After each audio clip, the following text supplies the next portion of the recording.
네, 그 다음으로 중공연선입니다. 우리가 중공연선은 실제 잘 사용하지 않습니다. 우리나라에서는요. 그런데 우리 2장에 가면은 코로나 현상이라고 배웁니다. 송전계통에 있어서 손실을 발생하면서 전원이 파괴됨으로 인해서 손실이 발생하는 그런 현상인데, 그것을 방지하기 위해서는 전선의 단면적, 즉 전선의 지름 반지름이 클수록 좋습니다. 그래서 이 중공연선은 코로나 현상을 방지하기 위해서 가운데를 뻥 뚫어요. 우리가 구리가 비싸죠. 비싸기 때문에 무작정 전선의 단면적을 크게 하기 위해서는 경제적으로 비용이 비싸기 때문에 가운데를 뚫어놓고, 그리고 나서 우리가 나머지 외곽을 채우게 되면은 반지름을 키울 수가 있다는 겁니다. 그래서 교재를 보시면 송전선로의 고전압화에 따른 코로나 발생을 방지하기 위해서, 코로나는 2장에서 다시 언급을 하도록 합니다. 도체의 중심 부분에는 소선이 없고 비어있다는 겁니다. 그러니까 공기로 비어놓은 것보다는 일반적으로 절연물 등으로 채우는 경우가 많죠. 이렇게 하고 외곽 부분에만 소선이 있는 연선으로서 초고압 송전선로에 사용되다. 초고압이란 것은 우리가 고압, 특고압과 다르고요. 초고압이란 것은 우리가 공칭 전압 중에서 154, 345, 765 등 154kV 이상 되는 것을 보통 초고압이라고 합니다. 하여튼 우리나라에서는 거의 사용되지 않습니다. 중공연선도 연선의 일종이라서 언급을 해드린 거고요. 코로나 방지를 위해서 중공연선이 유리하다. 요것 정도만 기억을 해주시기 바랍니다.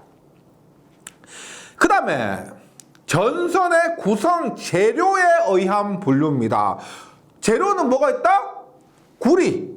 구리는 경동과 연동이 있고, 그 다음에 알루미늄이 있습니다. 그 다음에 합한 거, 합금선 등이 있어요. 합금선. 그 다음에 강철과 알루미늄을 합한 거, 요런 여러 가지 종류가 있는데 대표적인 것은 구리와 알루미늄입니다. 그래서 동선을 먼저 보면은 경동선과 연동선이에요. 말 그대로 경동선은 딱딱한 선, 연동선은 무른 선을 얘기합니다.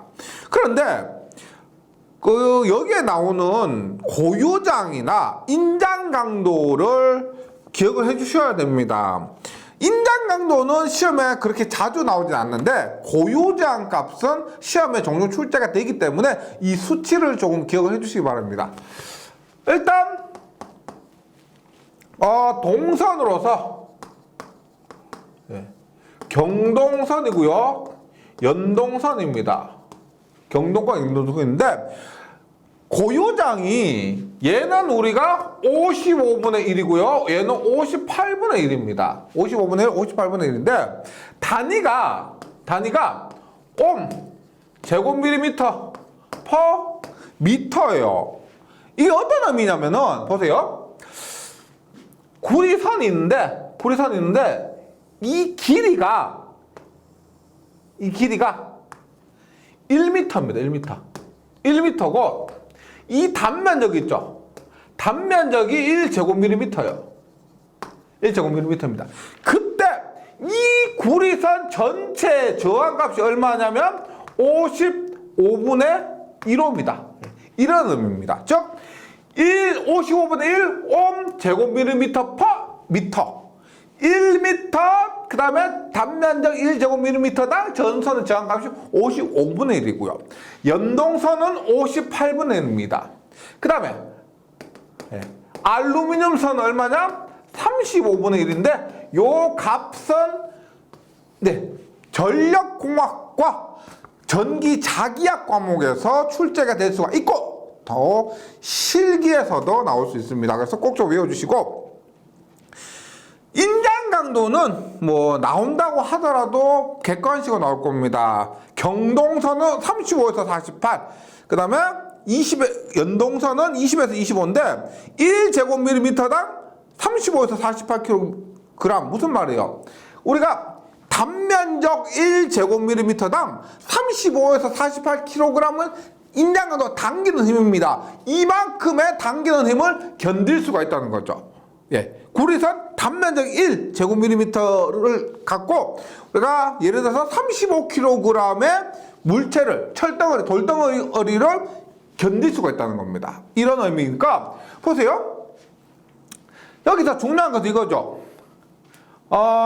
저항값. 저항은 작을수록 좋습니다. 저항은 작을수록 좋아요. 그러면 이렇게 보시면 돼요.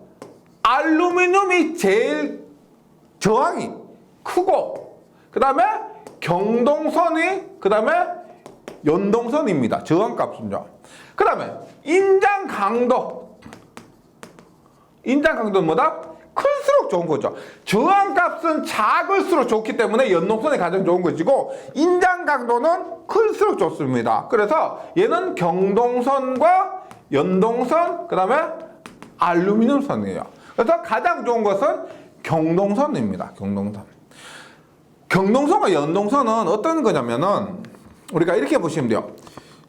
구리가 있습니다. 구리가 있는데 전기에서 사용하는 구리는 순도 99.9%짜리. 우리가 일반 구리라고 하면 조동이라 그래. 조동 무슨 뜻일까? 조잡한 동, 불순물이 많이 섞인 그러한 전기에서 사용하지 않는 동이 있습니다. 그런데 그 동을 우리가 순도 99.9%짜리의 구리로 만들면 그것이 경동이에요. 경동에서 열 처리를 합니다. 그러면 열 처리하면 그것이 연동선이 되는 거예요. 이런 차이가 있고 그래서 요걸 외워주시고 그 다음에 무게가 있는데 무게는 당연히 인장 강도가 크고 튼튼할수록 무겁습니다. 그래서 무게도 인장 강도가 똑같이 보시면 돼요. 경동선이 가장 무겁고 연동선, 알루미늄선 이런 순서예요. 무게도. 근데 중요한 게 뭐냐? 그 경제적인 부분은 우리가 뺄 수가 없겠죠. 가장 비싼 것, 가장 싼 것. 우리가 실제 송전솔로에서 알루미늄 선을 굉장히 많이 써요. 알루미늄 AL이에요. 왜냐? 얘가 싸다. 이러한 이유 때문에 그렇습니다. 싸기 때문에. 근데 알루미늄 선은 얘가 싼데 그러면 당연히 경제적으로 만약에 저항값 차이가 얼마 안 난다고 하면은 싼 알루미늄을 사용한다라고 볼 수가 있지만은 알루미늄에 치명적인 약점이 있습니다. 알루미늄뿐만 아니고 철, 강철 있죠. 알루미늄과 철, 강선이라 그러죠. 이런 것들은 알루미늄과 강선은 염분에 약해요. 염분, 소금기 있죠. 소금기, 염분에 견디는 성질이 떨어집니다. 그래서 바닷가. 근데 우리가 보통 그 발전소 같은 경우는 바닷가에 많죠. 그래서 바닷가에서는 알루미늄과 강선을 사용하지 않고 이런 부분에서는 구리선을 쓰는 겁니다. 구리선. 그런데 구리선은 또 어디에 약하냐면은 황 있죠. 황이 어디서 나와요? 온천 지역에서는 우리가 구리가 부식이 됩니다. 그래서 그런 곳에서는 알루미늄 선을 사용합니다. 이런 부분 한번 염두에 두시고 보시면은 전선의 구성 재료에 의한 분류해서 동선, 경동선, 연동선, 그 다음에 알루미늄 선에 대해서 고유장 값은 반드시 외워주시기 바라고요. 여기 특징들도 좀 정리해 주시기 바랍니다. 그 다음에 강심 알루미늄 연선이라고 있는데 굉장히 많이 씁니다. 우리 송전솔로에서. 우리가 알루미늄 선의 약점이 뭐냐? 알루미늄은 약하다는 거죠. 경동선이나 연동선에 비해서 약한데 그 성질을 보강하기 위해서 가격을 싸니까 더 많이 쓰고 싶은데 약하다. 그래서 우리가 이렇게요. 여기에 연동선이면 연선이에요. 연선. 가운데 강심, 철심을 넣습니다. 철심이 튼튼하죠. 철심을 넣고 외곽에 이렇게 알루미늄으로 둘러싼 겁니다. 그래서 이것을 우리가 강심 알루미늄 연선이라고 해서 ACSR이라고 그래요. ACSR. 장경간 송전솔로. 장경간이라는 게 뭐냐면 우리가 이렇게 요것을 전봇대 전주와 전주 있죠. 사이의 간격을 경간이라 그래요. 경간. 그런데 만약에 전주와 전주 사이가 이렇게 멀다. 이것을 우리가 긴 경간이라고 해서 장경간이라고 합니다. 장경간. 그러면 우리가 전선이 이렇게 있는 것하고 이렇게 있으면은 당연히 장경간에서 무게가 더 많이 나가겠죠. 무게가 더 많이 나고 더 튼튼해야 됩니다. 그래서 이러한 곳에 이런 ACSR을 사용할 수가 있다는 거죠. 왜? 강도를 보강했기 때문에. 장경간 송전선로. 그럼 온천지역은 왜? 말씀드렸지만은 구리는 온천에 있는 황의 부식이 됩니다. 따라서 온천지역에서 구리를 사용하지 못하기 때문에 알루미늄 선을 쓰는데 약하기 때문에 ACSR을 사용하고, 코로나 방지 목적. 조금 전에 언급을 한번 했었지만은 이렇게 함으로 인해서 뭐요? 이런 지름 혹은 반지름이 커지죠. 지름 혹은 반지름이 커지니까 코로나는 반지름이 커질수록 좋다라고 했습니다. 코로나를 방지하려면은 지름이나 반지름이 커야 된다고 했습니다. 그래서 이 ACSR을 사용함으로 인해서 코로나 방지의 목적도 되고요. 강심 알루미늄 연선에 대해서는 교재에 첨부한 그림을 좀 참고해 주시기 바라겠습니다. 그 다음에 합금선이 있습니다. 합금선. 여러 특성들을 조합해서 이러한 것과 이러한 것들을 합해서 전선으로 사용한 것인데, 대표적으로 사용한 것이 규동선. 규동 뭐요? 규소와 구리, 동. 카드뮴과 구리. 그 다음에 알루미늄과 알루미늄 합금선. 이런 것들이 있다 정도만 기억해 주시고요. 쌍금속선이라고 해서 동복강선입니다. 동복 뭐요? 겨울에 입는 옷이 아니겠죠. 구리에 피복을 했다는 겁니다. 즉 구리 피복을 했다. 철선에 구리로 피복을 했다는 거예요. 구리로 덮어 씌웠다. 이런 것이 동복강선이 됩니다.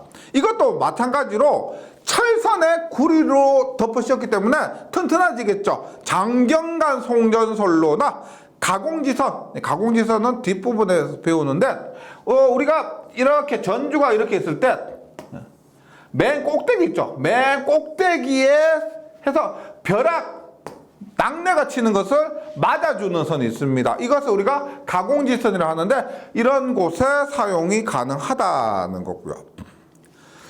그래서 전선의 종류는 여기까지 해서 좀 정리를 해주시기 바랍니다.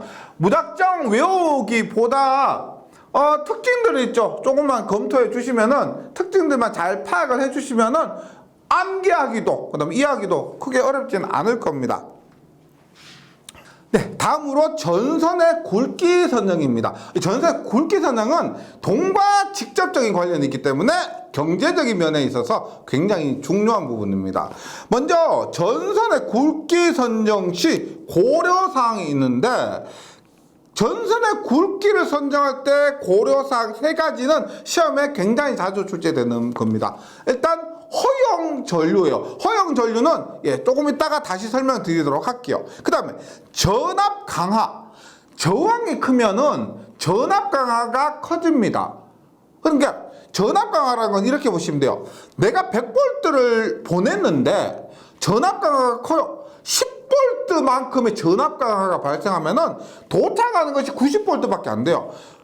100V 보내는데 90V. 만약에 이것이 커져버리면은 100V 보내는데 80V가 되는 겁니다. 그래서 그것 때문에 전압 강하도 저항의 단면적과 상관이 있죠. 왜?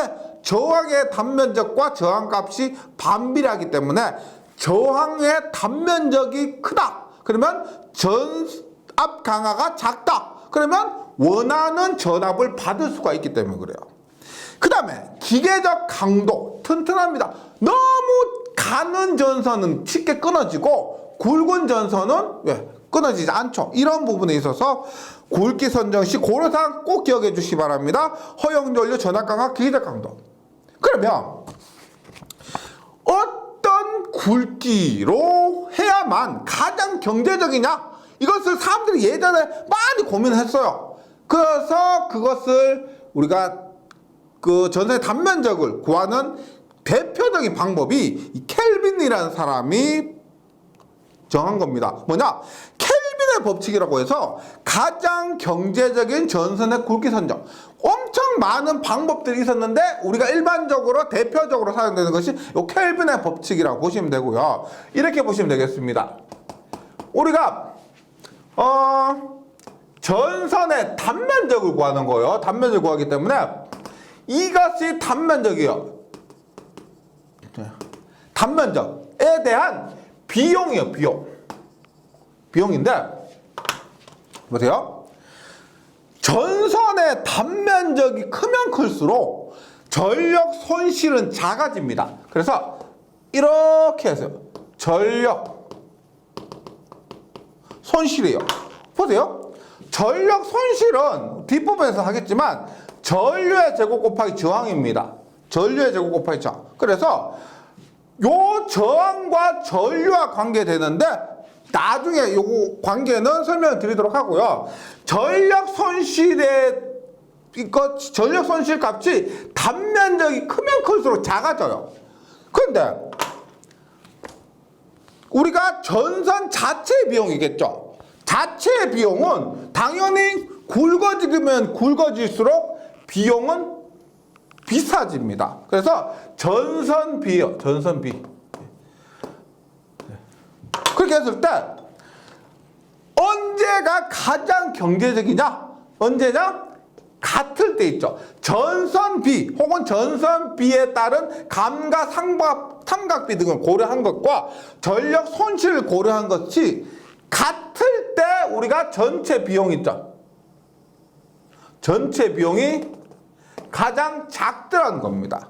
그래서 켈빈의 법칙은 이거요.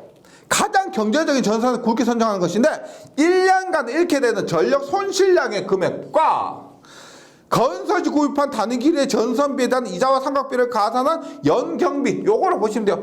같을 때 갖게 하는 가장 경제적인 전선의 굵기가 됩니다.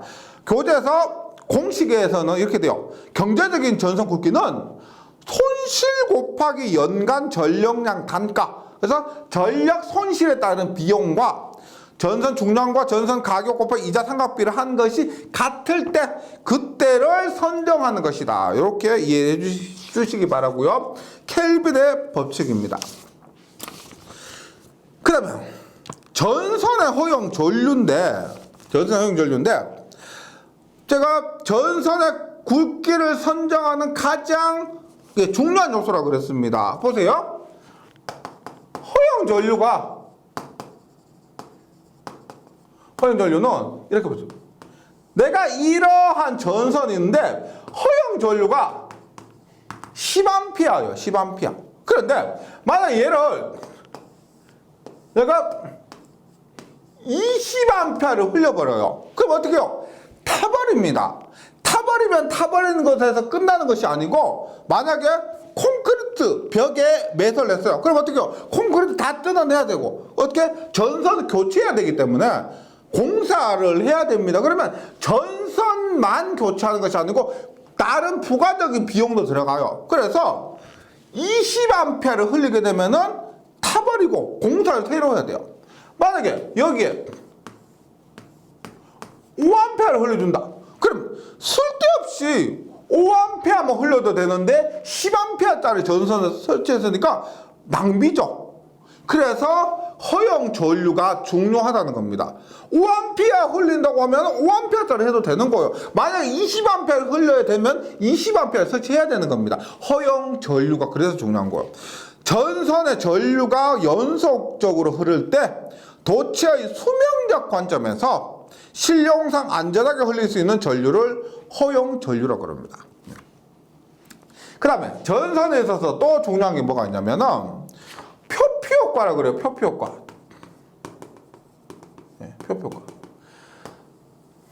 이게 표피 효과 부분에 있어서는 우리가 전력공학보다는요 전기 자기학에서 더 깊게 배웁니다. 뭐 공식도 그렇고 현상에 대한 원인 같은 것들도 전력공학에서는 결과만 취급하고요. 전기 자기학에서 더 깊이 있게 배우는데 결과만 말씀드리면 이렇게 됩니다.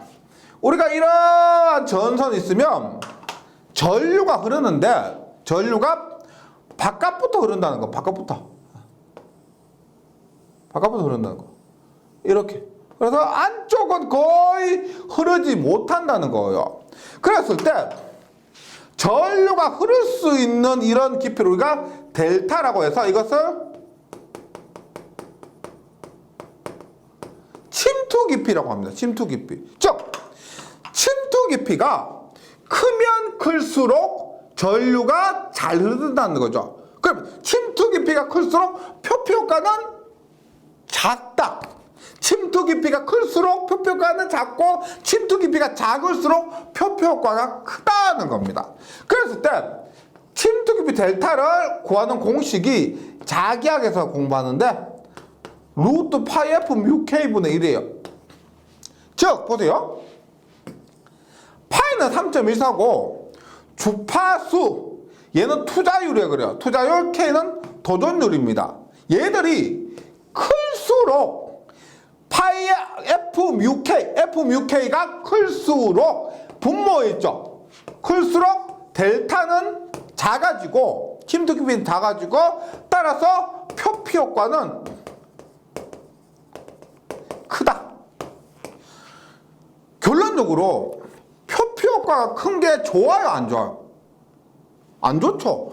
이만한 단면적에서 반밖에 못 흐른다라고 하면은 표피 효과가 크면 클수록 좋지 않은 겁니다. 표피 효과가 작아야 되는 거예요. 예, 이러한 관계 보시고요. 그래서 표피 효과는 전선이 굵을수록 도전율 및 투자율이 클수록 이것이 도전율이고 이게 투자율입니다. 도전율과 투자율이 클수록 주파수가 높을수록 즉 모두 클수록 어떤 것은 작고 어떤 것은 크다 이게 아니고요. 모두 클수록 전류가 도체 안으로 흐르지 못하고 도체 바깥으로 흐르는 현상을 표피 효과로 합니다. 요거 잘 기억을 해주시기 바랍니다. 전선에서 발생할 수 있는 문제란 거예요. 표피 효과. 이게 좋은 거냐 안 좋은 거냐? 안 좋은 겁니다. 안 좋은 거예요. 그 다음에 전선의 보호가 있습니다. 전선의 보호는 일단 우리가 송전소를 생각해 보세요. 그러면 바람이 부는데 전선이 진동을 하거나 혹은 진동이 심하면은 그 잡아주는 부분이 있죠. 철탑에서 잡아주는 부분이 진동이 심하면은 끊어질 수도 있습니다. 그래서 만약에 철탑에서 전선이 끊어지면은 완전 사고죠. 설치하기도 굉장히 어렵습니다. 그래서 진동을 방지하기 위한 목적으로서 댐퍼가 사용되고요. 그 다음에 단선 끊어지는 것을 방지하기 위한 목적으로 아마로드가 사용됩니다. 교재에 있는 거 한번 참고해 주시고 뭐 그렇게 깊이 있게 할 필요는 없습니다. 댐퍼, 전선의 진동 방지. 일종의 추입니다. 우리가 전선이 무거우면 추를 달아서 무거우면 진동이 덜 하겠죠. 그래서 추를 달아주는 그것을 댐퍼라고 그래요. 이것이 스톡 브릿지 댐퍼에서 좌우로 진동하는 것 방지, 스톡 브릿지 댐퍼라고 하고 토셔널 댐퍼, 상하로 도약하는 것을 방지하기 위해서 토셔널 댐퍼라고 합니다. 아마로드 뭐냐? 전선 지지점에서 지지물과 전선을 만난 지점에서 지지해주죠. 잡아주죠. 그런 부분에서 끊어지는 것을 방지하기 위해서 아마로드를 사용한다. 예. 그래서 우리가 결과 외워주시면 됩니다. 진동 방지 댐퍼, 그 다음에 단선 방지 아마로드 이렇게요. 그 다음에 또 전선의 도약에 의한 상하부 전선의 단락사고 방지로서 오프셋이 있습니다. 우리가 오프셋은 이렇게 기억하시면 돼요. 오프셋은 우리가 보세요. 전선은 이렇게 했어요. 전선입니다. 여기에 눈이 내려요. 눈이 밤에 눈이 이렇게 내려. 눈이 내립니다. 그리고 낮에는 눈이 녹아내리죠. 그래서 녹아서 물이 뚝뚝 떨어지죠. 물이 뚝뚝 떨어집니다. 떨어지다가 밤에 어떻게 돼요? 눈이 얼음이었다가 녹으면 물이 되는데 밤에 다시 어떻게 얼죠. 얼어서 이렇게 전선에 얼음이 얼어 있는 상태예요. 그럼 다시 낮에 되면은 녹아요. 그런데 처음에는 물만 뚝뚝 떨어지다가 나중에 얼었다가 녹을 때 어떻게 해요? 얼었다 녹을 때는 여기에 얼었던 얼음이, 쌓였던 얼음이 한 번에 딱 다 떨어지죠. 그럼 어떻게 해요? 전선에 있던 얼음이 한 번에 뚝 떨어지면서 전선 출렁출렁 이렇게 하겠죠. 지동식입니다. 그러면 어떻게 해요? 만약에 이렇게 있는데 같은 위치에 있다고 하면 어떻게 해요? 얘도 이렇게 출렁출렁하고 얘도 출렁출렁하다 보면 출렁출렁하다 만나버립니다. 그럼 어떻게 해요? 얘하고 만나면은 단락사고가 발생해요.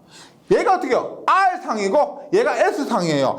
R상과 S상이 출렁출렁하다 서로 이렇게 출렁출렁하다 만나버리면은 단락사고가 발생하는 거죠. 그래서 이렇게 하지 않고 이게 R상은 여기에 S상은 여기에 이만큼의 간격을 주는 겁니다. 간격. 이것을 우리가 오프셋이라고 하죠. 오프셋.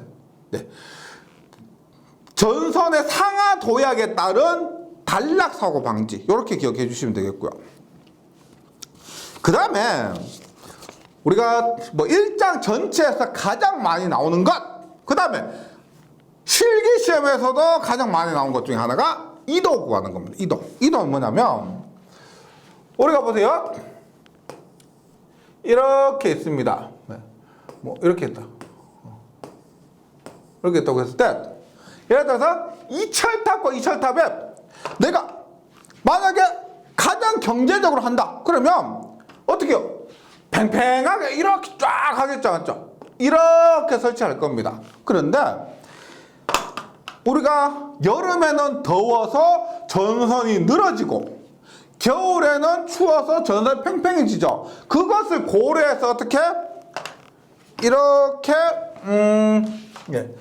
이렇게 어느 정도 늘어지도록 설치합니다. 요것을 우리가 뭐라고 하냐면 요것을 우리가 딥 이도라고 하는 거예요. 이도. 너무 팽팽하게 하면은 만약 겨울에 있죠. 겨울에 너무 팽팽해서 어떻게 끊어져 버릴 겁니다. 그것을 고려해서 적당한 이도를 주도록 설치하는 것을 얘기하고요. 그래서 이도 구하는 공식은 생각보다 유도 과정은 굉장히 복잡합니다. 네, 그 과정은 생략하고요. 결과만 기억해 주시기 바랍니다. 이도 D는 8T분의 WS제곱이에요. WS제곱. 여기서 W는 뭐냐면 무게예요. 전선의 무게. S는 경간입니다. 경간.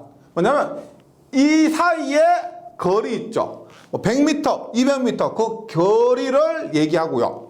그 다음에 T는 수평장력이에요. 수평장력. 즉 옆으로 있죠. 옆으로 당기는 힘. 옆으로 당기는 힘을 우리가 수평장력이라고 합니다. 수평장력. 근데 우리가 수평장력은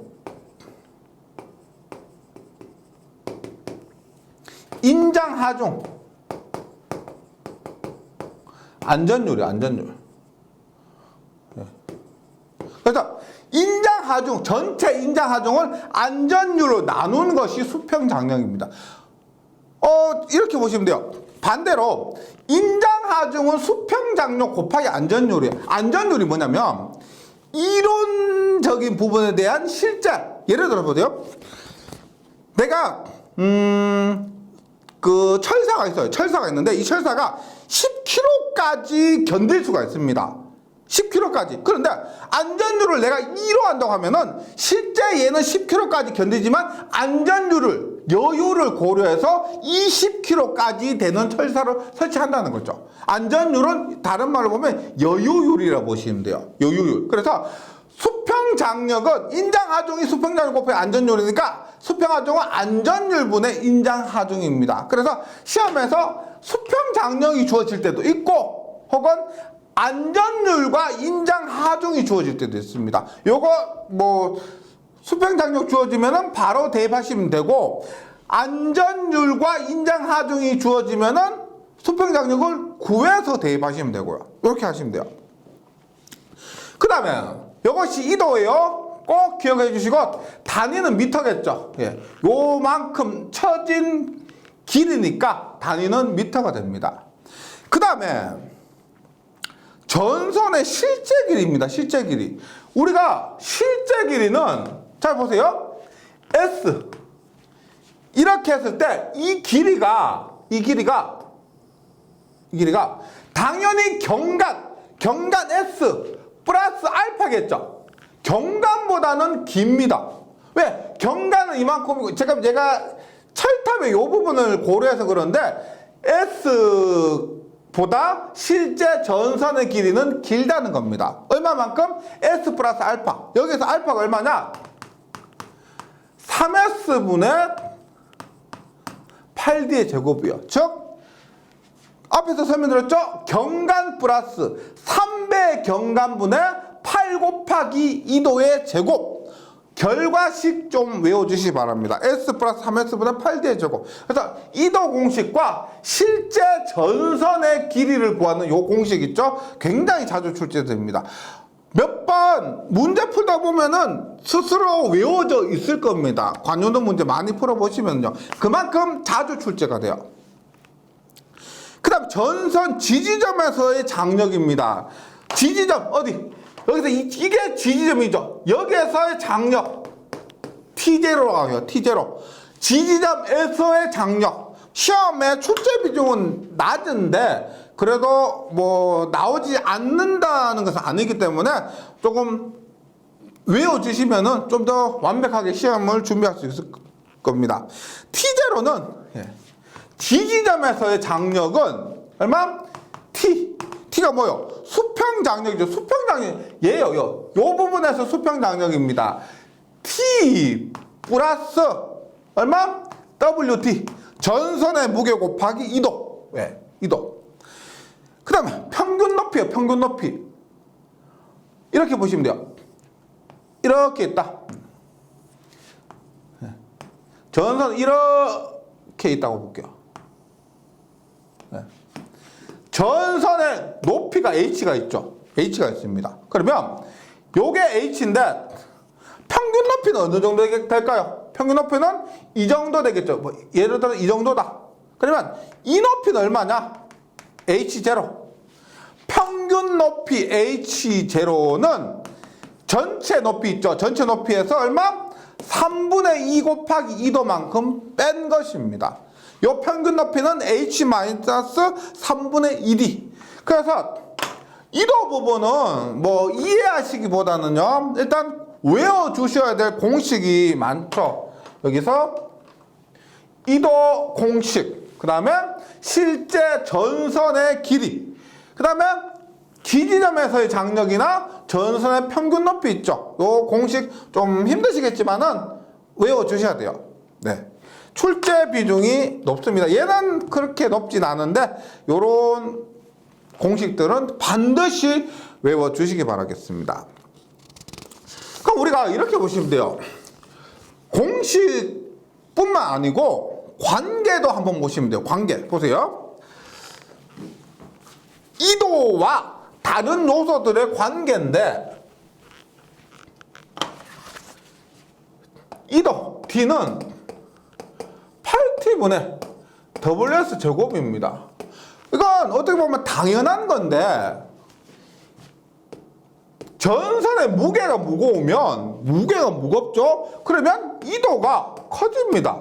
즉 밑으로 많이 쳐진다는 거예요. 전선 무게가 무거우니까 많이 쳐진다. 그 다음에 경간이 크면은 전선의 경간 이거보다 이 사이보다 이렇게요. 이렇게. 그러면은 경간이 크니까 당연히 이도도 커진다. 얘는 제곱의 비라는 겁니다. 그 다음에 장력이죠. 수평 장력.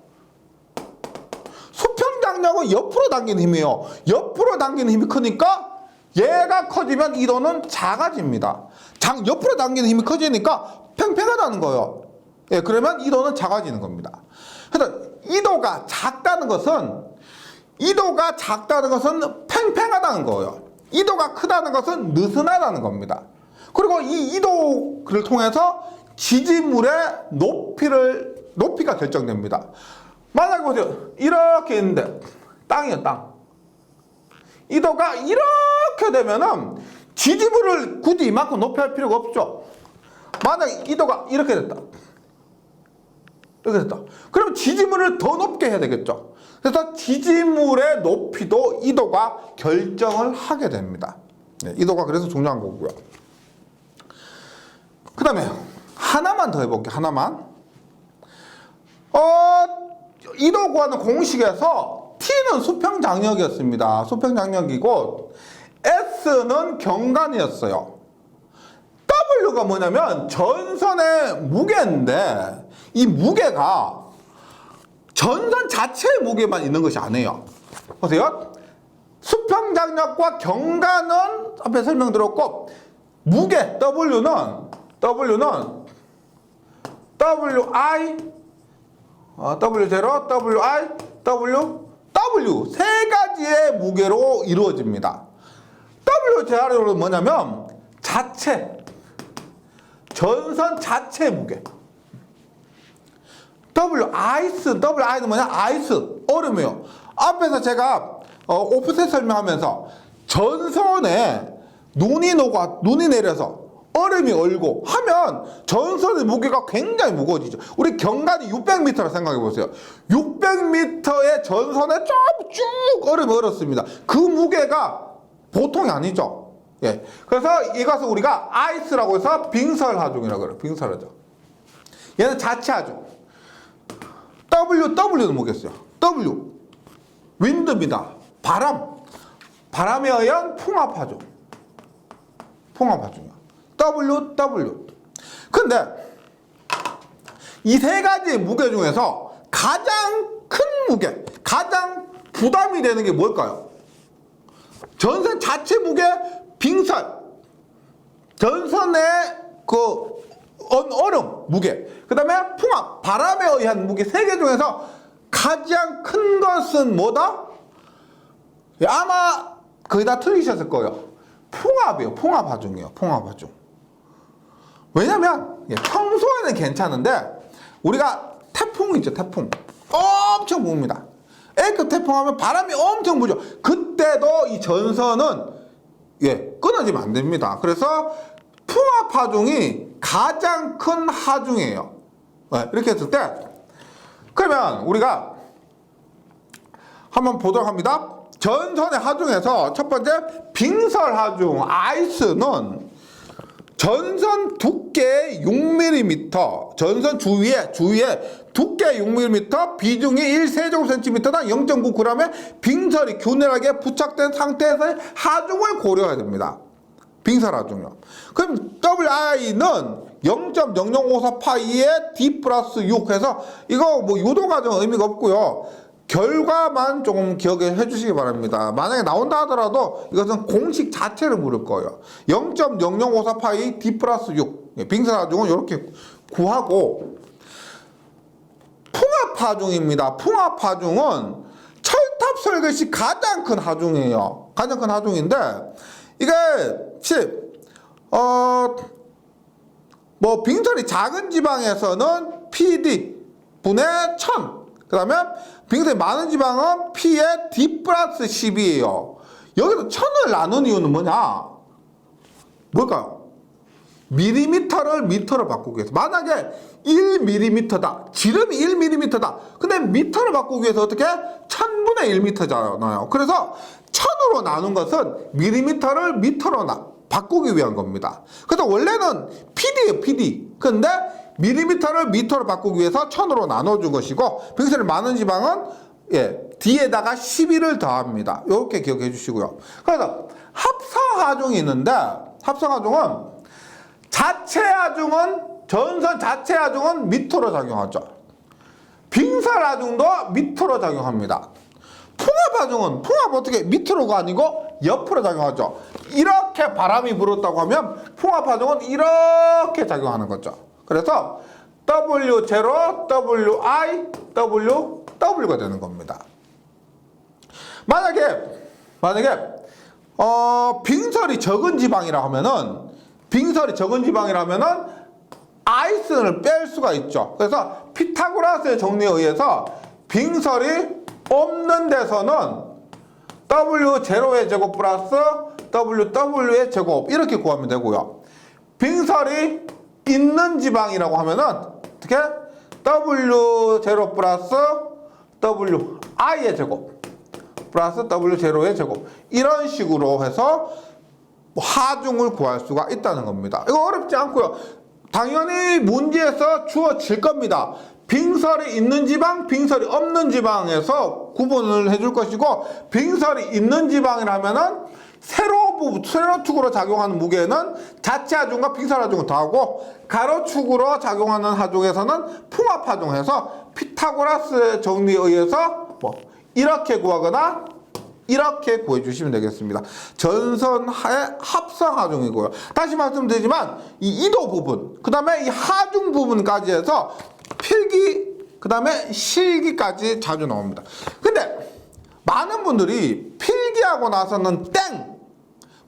전력공학 이 교재도 던져버리시고 혹은 판매하시거나 이렇게 하시는데, 실기 공부할 때 있죠.